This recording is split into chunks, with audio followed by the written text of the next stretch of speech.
Mr. Strzok, you've taken great offense today at questions about your credibility, but for many of us, that's the real issue here, and I think it is for the American people.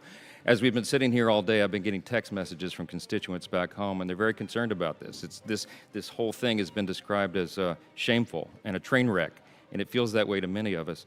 I'm playing cleanup here. Many of us will here at the end. Let me ask you a smattering of questions. Number one, here's what you and Ms. Page exchanged the night that Donald Trump secured the Republican nomination in late 2016. You wrote, or she wrote to you, holy blank, Cruz just dropped out of the race. It's going to be a Clinton-Trump race. Unbelievable. You responded, what?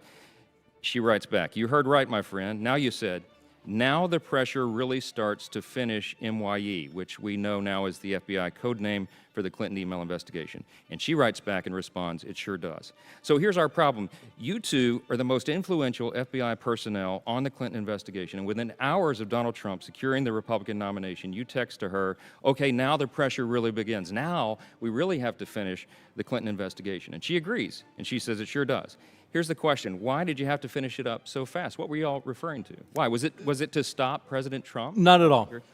She was not one of the two most influential people in the investigation. The purpose of that text was not at all having anything to do with candidate Trump or candidate Clinton.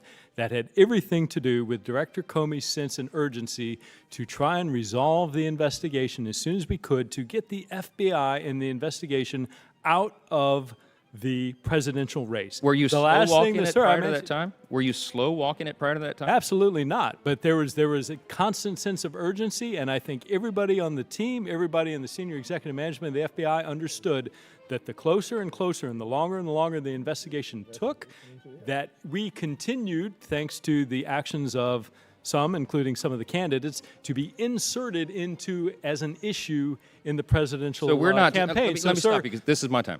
We're not supposed to associate this in any way with all of your many other volumes of text, all the disparaging things you said about Donald Trump as a candidate, and the fact that you said, we'll stop it. So those two things are not related in any way at all.